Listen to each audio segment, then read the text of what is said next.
Bem, os nossos telespectadores podem estar estranhando a nossa casa, né? Mas nós, do ICMEB, estamos na sede, né? Nenhuma da sede nossa, hein? Sede social. Onde o nosso presidente deu o nome de sede social. Então, vocês que nos assistem, nos dá o prazer de nos assistir, não se assuste com o cenário, porque o cenário é rústico, né?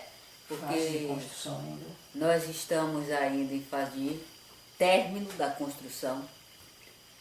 E o que vale lembrar com essa nossa atitude é o seguinte, que nós espíritas precisamos aprender a observar as ideias, né? Porque ficar preso às paisagens, ao luxo, tudo isso é bom, mas não preenche.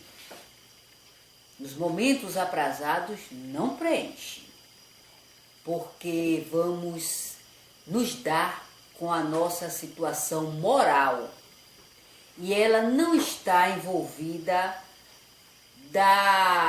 das belezas da matéria. Tudo isso é bom, tudo isso é maravilhoso, tudo isso nos dá uma satisfação, mas se tratando da doutrina espírita, não é também uma falta de respeito, como os espíritos estão dizendo aqui, não tem nada aqui que há uma falta de respeito, não, porque Kardec também fizera trabalhos de experimental na sua casa, né? Mas o que a gente quer trazer hoje, que é muito corriqueiro, obrigada, mas que a visão da doutrina espírita, ela tem uma explicação que nos preenche, né? Que é a questão do sono e do sonho, né? Nós, quando vamos descansar, será que ficamos presos ao nosso corpo, né? Será que ficamos ali velando o nosso corpo? Para onde é que vamos? E as lembranças que trazemos de acontecimentos, de pessoas que nós às vezes nem conhecemos, né? Nessa reencarnação, de lugares que nós vamos visitar. Como é que se explica, já que o sono, como diz muitos fisiologistas, é um descanso do corpo? Mas para muitos estudiosos da ciência fisiológica, assim diz eles, que foi porque nós, ao longo do dia, tivemos muita preocupação, olhamos muita paisagem. Sim, tudo bem. Agora vale lembrar o seguinte, e a questão particular das coisas. Como é que você vai lembrar de uma coisa tão detalhada e com um sentimento voltado para você, onde você traz aquele acontecimento com tanta ênfase, que fazia parte da sua vida, do seu sentimento? Então, onde é que se sente? Porque tudo na nossa vida, é por isso que a doutrina espírita é uma doutrina de raciocínio. Você não pode compreender a doutrina espírita mediante só o ouvir, você tem que raciocinar. E esse raciocínio está vinculado aos detalhes. Por que detalhes?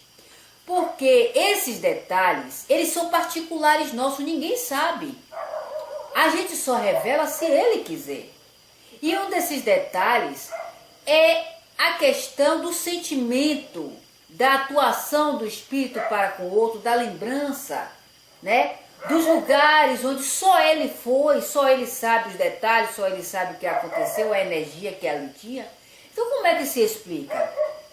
Então são esses detalhes que a doutrina espírita nos leva a raciocinar, para que não fiquemos buscando princípios materialistas. Princípios que diz, porque você sonhou dessa forma, é porque vai haver, né? Muita gente diz. Eu sonhei com fulano, vai dar cobra. Eu sonhei com Bertano, é porque vai dar morte, né? Eu sonhei com um bocado de sapato. Então, essas bobagens, isso tudo é bobagem. Ela não tem um sentido moral. O que é um sentido moral? Ela lhe faz reviver algo que você, enquanto estado de vigília, você não tinha despertado.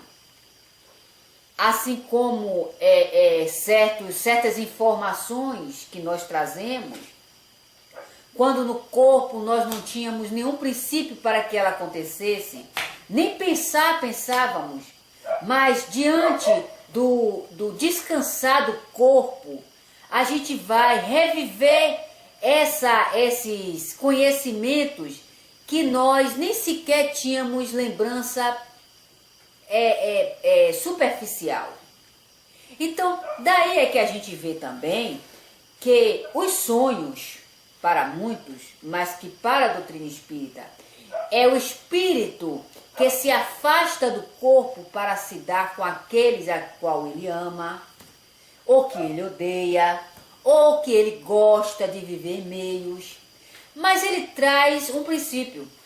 Ele nunca acontece de forma que o espírito não conheça. Mesmo que esse conhecimento ele não seja de hoje, mas é algo sempre que ele vivera. É algo sempre que tem um princípio de lógica, de realidade. Ele não está baseado dentro de ilusões, né? É por isso que quando alguém diz assim, eu sonhei que eu estava num lugar tenebroso, foi porque foi para lá que você foi. Foi você que foi para lá. Ninguém lhe levou, você gosta. Pode não ser que você não vá aqui, né?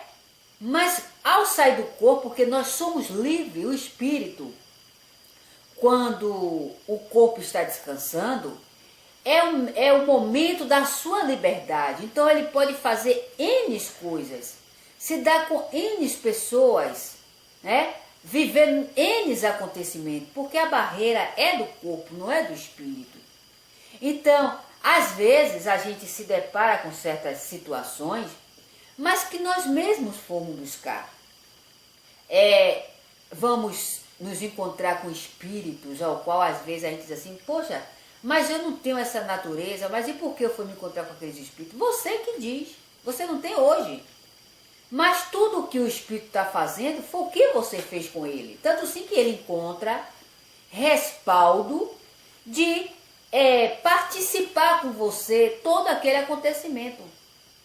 Porque se assim não fosse, seria uma justiça.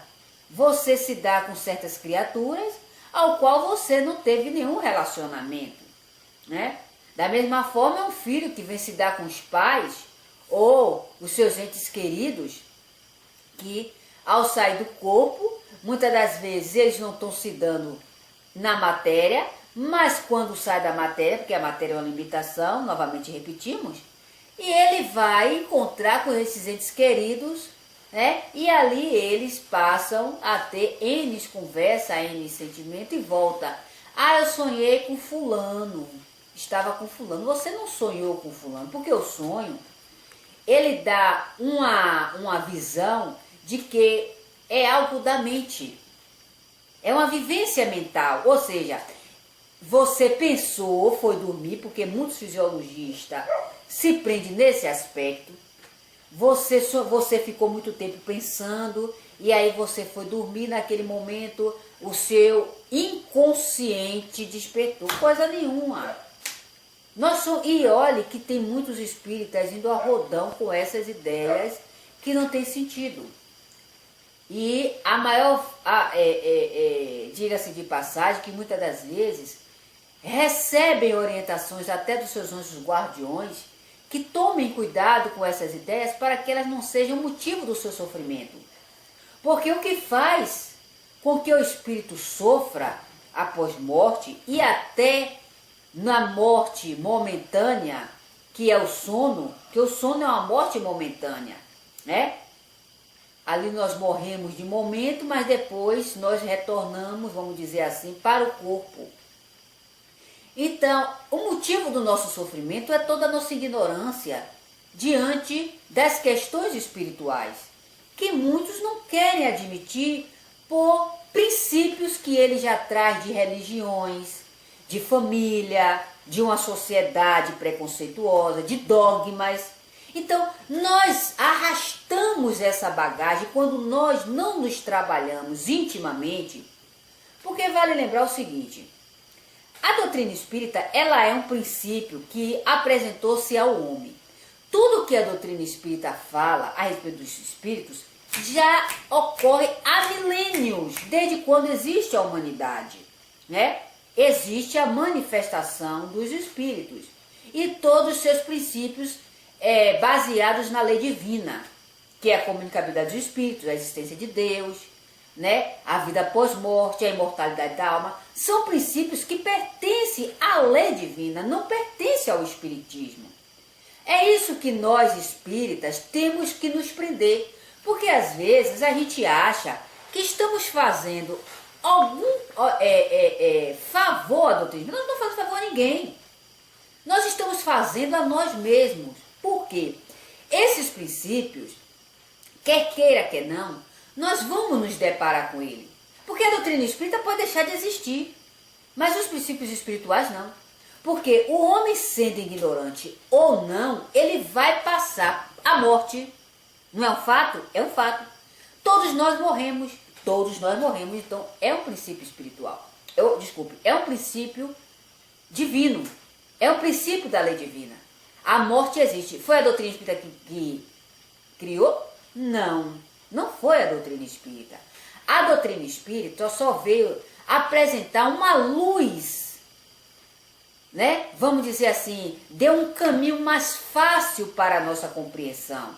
Porque com povos antiguíssimos, esses povos acreditavam na imortalidade da alma por efeito da manifestação dos espíritos que eles cultuavam, né? Que tinham como deuses, e eles cultuavam essas entidades, e essas entidades eram para eles deuses, mas eles acreditavam que essas entidades lhe davam a vida eterna, né? Então, acreditando que essas entidades lhe davam a vida eterna, eles começavam, alguns como os egípcios, mumificavam o corpo, né? Para que quando ele retornasse, segundo eles iriam, né? Retornar para o mesmo corpo, e eles guardavam todos os seus pertences, para que quando ele retornasse, ele achasse, ou seja, ele achava que ele iria voltar para o mesmo corpo e ia tomar posse de tudo aquilo que era seu. Tudo bem. Então, outros povos também acreditavam na imortalidade da alma, tanto sim que cultuavam o tempo todo esses deuses para que eles fizessem com que eles voltassem. Então, a crença na imortalidade, ela não é um pertence da doutrina espírita. Ela não é uma propriedade da doutrina espírita. A doutrina espírita só veio aclarar, veio dar uma diretriz mais fácil, vamos dizer assim, para a nossa compreensão, mais independente do homem gostar, do homem querer, do homem acreditar, do homem chamar Deus de miserável, ela vai existir. Ela vai existir, porque é uma criação divina. Então, da mesma forma, é a crença na divindade. Porque o homem passou a ser escravizado a partir do momento em que ele deixou de ver Deus na natureza e ver Deus no homem. Deus no simbolismo, né? tomado de ira, de ódio, de raiva, de rancor, de vingança, então o homem passou a ser escravo dele mesmo, porque ele não viu Deus como um ser justo, bom, eterno, que dá oportunidade a seus filhos, mas ele viu Deus como um ser que guerrilha. Tanto sim que vemos muitas criaturas dogmáticas que quando elas estão iradas com o outro, ela diz que o Deus dela vai se vingar, que o Deus dela é vingativo. Então, o homem trouxe Deus para um círculo da lei humana, onde tudo que o homem faz, Deus faz. Aí quando acabar, esse mesmo homem fica reclamando das misérias que acontecem com ele. Aí lança toda a sua ira em cima de um Deus que ele mesmo criou, que está de acordo com as suas imperfeições. Então, a sua crença, ela vai por água abaixo quando esse Deus que ele criou não faz o que ele quer, que é a vingança, que é ir de encontro aos interesses do outro para favorecê-lo, né? Então, a doutrina espírita, ela não, os princípios não pertencem a ela. Então, quando o espírita, ele lança a ideia de que ele está fazendo algo para a doutrina, ele está perdendo tempo em si, ele está enganando a ele mesmo. Ele está enganando. Não é que ele está perdendo uma oportunidade de crescimento espiritual e de esclarecimento. Porque toda vez que você se esclarece, você sobe um degrau da evolução. Você passa a vibrar menos no terra-terra. Porque toda ideia fixa não é que nós vamos nos libertarmos. Veja bem. Porque criaram uma ideia do seguinte: eu vou ter que sair daqui anjo. Eu tenho que sair daqui perfeito, eu tenho que sair daqui flutuando. Coisa nenhuma, minha gente. Não se engane. Ninguém sai daqui nesse aspecto.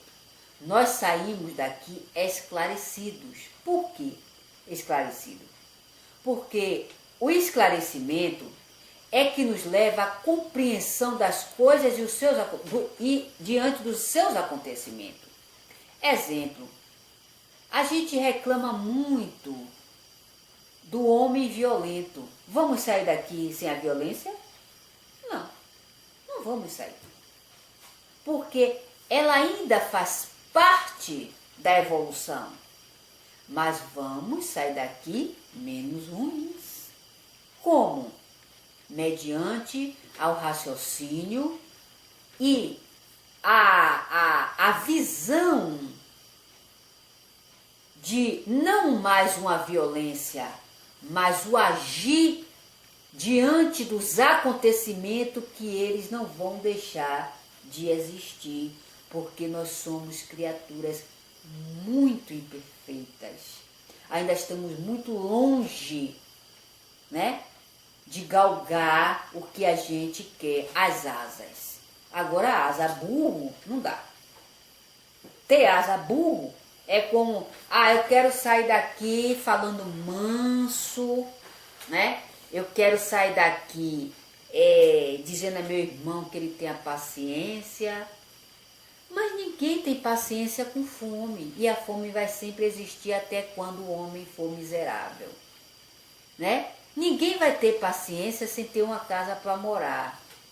Ninguém vai ter paciência sem ter um emprego, porque tudo isso é progresso para o espírito. Isso afeta o progresso do espírito. Não só a nível físico, mas também a nível espiritual. Porque retarda o seu aprendizado. E todo o aprendizado para o espírito é válido. Agora, só que a diferença é que o aprendizado espiritual o eleva, enquanto que o aprendizado material é um desenvolvimento do intelecto a nível físico, mas que ele tem que buscar, porque o espírito tem que crescer no corpo. Nós só podemos desenvolver as nossas potencialidades, que chamamos de mediunidade no corpo, mediante o corpo, mediante a estar encarnado. Porque é daí que a gente vai nos desenvolvendo biologicamente, né, orgânico, para nós entendermos, moralmente e intelectual. Então, não vamos querer aqui ter santidade, que nós não conhecemos a santidade. Nós temos que conhecer a educação e a compreensão das coisas. Ah, meu vizinho é perturbado. Sim, meu vizinho é perturbado. Mas eu também tenho culpa dele ser perturbado. Eu posso ser que eu não tenha culpa direta, mas eu tenho culpa indiretamente. Mas por que meu vizinho é perturbado? Porque vivemos num mundo de provas e expiações. Olha aí. Então, são essas explicações que a gente vai buscando e vai levando para o nosso dia a dia. E essas energias, elas vão se transformando. Porque é aos poucos que nós vamos transformando as energias deletérias e produtivas, vamos dizer assim, porque ela só nos leva ao desgaste moral e material, né? Que nós continuamos na mesma faixa, no mesmo proceder, e aí quando desencarnamos, achamos que tudo vai mudar de um dia para o outro. Não muda, porque a questão da mudança, ela é um trabalho pessoal. Muitos espíritos diz que o homem só desenvolve as suas potencialidades mediante o trabalho. Então, a preguiça de raciocinar, a rejeição das ideias, tudo isso é um atraso para nós mesmos, não é para ninguém. Porque quando nós nos depararmos com o retorno da vida, o nosso retorno ao mundo espiritual e também retornar ao mundo físico, veremos o quanto nós ainda temos que passar por força da nossa má vontade. É por isso que o espírita que busca, junto com a doutrina espírita, raciocinar, ele jamais fica atrás de quando desencarna, está chamando espírito. Porque ele já sintoniza com os espíritos. É o que diz aqui no Livro dos Espíritos. Muitas das vezes a gente sai do corpo e aí vamos se dar com algumas pessoas e trazemos dessas pessoas uma certa antipatia. Por quê? As ideias é contrária. E aí, quando nós nos deparamos um com as outras, há uma rejeição natural. E aí a gente diz, pô, mas eu nunca vi essa criatura, nunca fiz nada a ela, nem ela a mim, porque é a questão das ideias. Porque nós não nos damos só no corpo, mas sim no espírito. É por isso que o homem que busca se esclarecer mediante a si mesmo, buscando a doutrina espírita, ele tem sempre espíritos simpáticos ao seu lado. Porque quando ele larga o corpo, vamos dizer assim, ele vai se ter com esses espíritos, eles vão se encontrar com esses espíritos.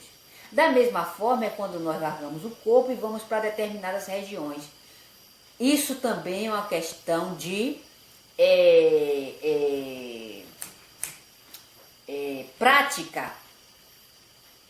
Você é treinado, como muitos pesquisadores dizem, nós somos treinados a ir para certas regiões, onde ali estamos amparados pelos espíritos esclarecidos. Mas isso depende de nós, não depende dos espíritos. A gente tem que lembrar o seguinte, os espíritos, minha gente, só são as nossas companhias. Nós só somos as nossas companhias. Porque mediante ao que você faz, você vai ter a companhia de alguém. É como você ligar o rádio e sintonizar. Simplesmente isso. Por que ficar achando, os espíritos estão fazendo? Os espíritos fazem. Porque o mundo é de provas e expiações. Agora, achar que tudo é espírito é ser muito infantil. É ser muito infantil. Isso eu falo mediante as ideias.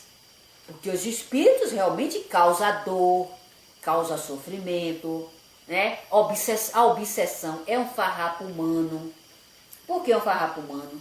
Porque somos criaturas miseráveis. Somos criaturas imperfeitíssimas.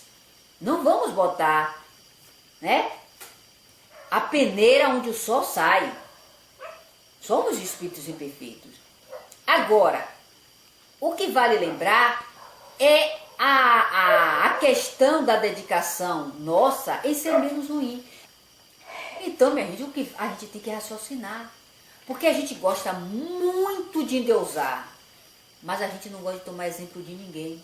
Principalmente no que se retrata a nossa transformação das nossas ideias. E é por isso que vivemos em uma sociedade cada vez mais decadente. Porque as pessoas gostam muito de fazer do outro o seu Deus. Mas não se exemplifica no comportamento de muitos homens que elevou a sua vida em prol de buscar trazer para a humanidade a realidade da vida. Onde é que se retrata o nosso sofrimento? Nas nossas atitudes morais. É aí que está retratado o nosso sofrimento. Ou melhor, é retratado na nossa vida moral. É que retrata o que nós fomos e o que ainda somos, né? Porque o homem, enquanto endeusar o outro, ele vai sofrer.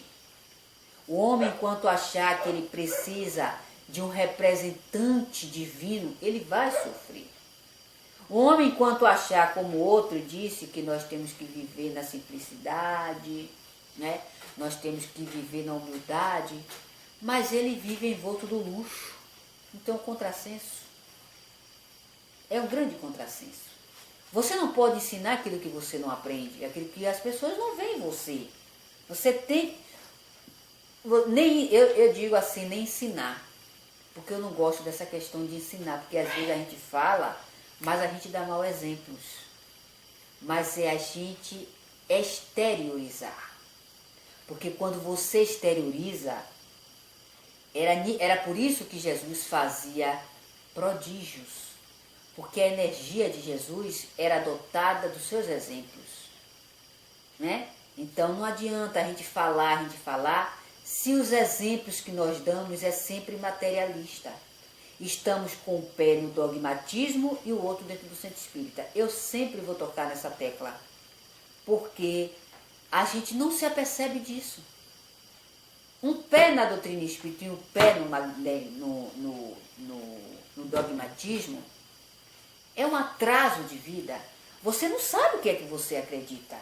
Você acredita nos santos e você acredita nos espíritos. Bem, em que você acredita? Você tem que ir para o lugar onde você acredita. Porque senão você se perturba perto dos outros. Isso não quer dizer que nós discriminamos. Mas nós estamos dando uma diretriz que muitas das vezes a criatura não está sabendo se dar. Eu gosto tanto do espiritismo. O espiritismo tem tanta coisa que me preenche. Sim, minha filha, e por que tu não fica lá? Não é verdade? Tu fica lá, meu bem.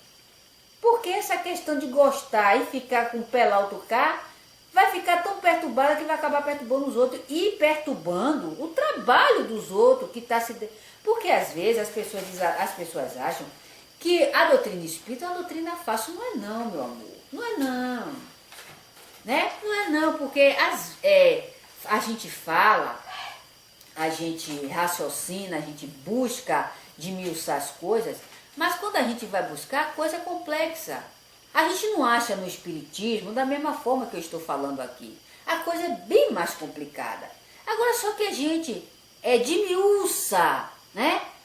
a coisa peneira para poder haver um entendimento. Então o neguinho vem perturbar, acha que a gente tem a obrigação de suportar. Não tem, não. Mas e cadê a lei da caridade? Isso não é caridade, não, isso é ignorância.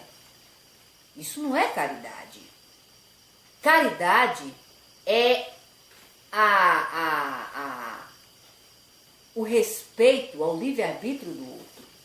Você vai, ninguém tem nada a ver com sua vida. Isso é caridade, porque você não está violentando o livre-arbítrio do outro.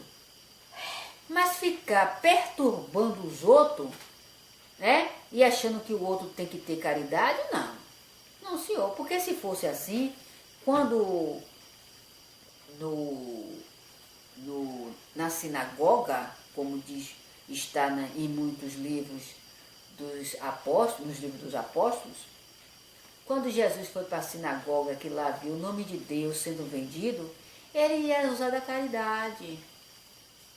Não, eu tenho que usar da caridade porque eles estão falando em nome de Deus, coisa nenhuma. Jesus tampou e foi por rede para dentro, derrubou tudo, acabou com tudo. Ele não devia fazer isso, né? Porque ele era um homem puro, um espírito puro. Então, minha gente, a gente tem que aprender é saber lidar com as nossas ideias. Porque senão você acaba atrasando a si e aos outros. E pode ter certeza, por pouco tempo. Porque a lei, ela é justa. Então, no nosso caminho, há um momento em que a própria lei faz essa separação. Busca levar sempre aquele que está sendo condizente com o progresso, porque o homem que faz o progresso social, ele tem 1001 utilidades, igual a Bombril, né? 1001 utilidades. Ele não vai ficar preso às ideias tacanhas e apocadas de ninguém. Então a própria lei divina, eu já falei isso em outras palestras e repito, porque isso é uma lei natural. A lei sempre encontra um meio de fazer com que aquele que está, porque Deus não é burro, né, minha gente? A gente acha que Deus é um ser que fica lá parado olhando para o tempo, não liga para nada, é a concepção que a gente tem de Deus. Não liga para nada, não olha para seus filhos, as suas leis são dirigidas de qualquer forma, e não é não, coisa nenhuma. Aí que Leon Denis diz, ou melhor, os espíritos diz, a lei divina nos observa em silêncio, para que nos faça responder também no silêncio. Então isso mostra que nós não estamos aqui sem ser visto. Tudo está sendo observado por essa lei que nos rege. Mas onde é que está a lei divina? Na nossa consciência? Claro. Claro que na nossa consciência. E também, assim, os evangelistas também colocaram, segundo eles, que Jesus dissera: onde estiver 2 ou 3 reunidos em meu nome, falando a verdade, ali ele estaria. Então, a diretriz desse caminho, esses que também comungam com Jesus, estará ao lado deles. Então, eles fazem com que essa diretriz seja tomada para que o progresso continue. Porque o homem que realiza um progresso geral, ele é útil e muito útil. Tanto assim que esses homens que levam sua vida a dedicar à humanidade, eles demoram de desencarnar, desculpe. A lei promove a eles anos para que eles concluam o seu trabalho. Ah, mas ninguém liga. Problema de que não liga. Problema. Se ele não liga, outros irão ligar. E não passará despercebido, né? Porque os princípios da lei divina são princípios sérios. Não são princípios dogmáticos, criados por uma criatura destrambelhada que chegou lá, escreveu qualquer coisa e quer que isso corra séculos a fio. A mesma coisa. Não corre não, meu bem. Porque elas estão desgastadas. Toda aquela ideia serviu para aquele momento, para aquela década, né? Para aquele século. Mas ele se desgastou chegando até aqui.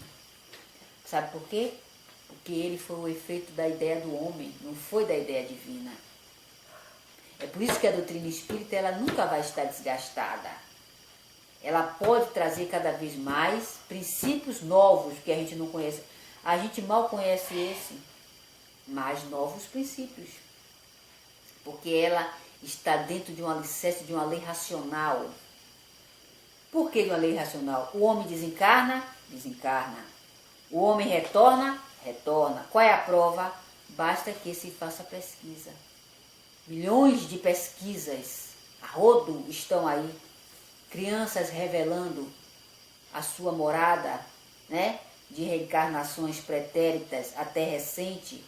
Brinquedos que ela tinha e que naquele momento onde ela vai se encontrar com aquela pessoa, ela atesta que aqueles brinquedos lhe pertenciam.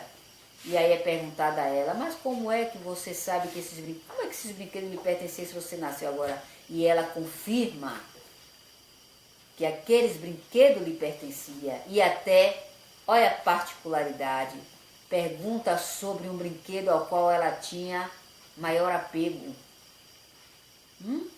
Então os fisiologistas não sabem desses detalhes.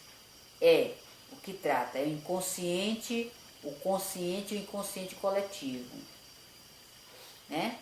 O consciente, o inconsciente e o consciente coletivo, que é aquele que você atrai de todo mundo os conhecimentos. Então você fala línguas, você é autodidata em certas ideias, em certos conhecimentos, foi porque você aprendeu na barriga da mamãe. Ou então você arrastou dos genes do papai e da mamãe. Agora eu quero saber, né? Já que papai e mamãe é inteligente, por que tem filho burro, cabeçudo, né? Que não consegue aprender a letra do A? E por que mamãe e papai tão decente, ou melhor, tão indecente, tem filhos tão grandiosos?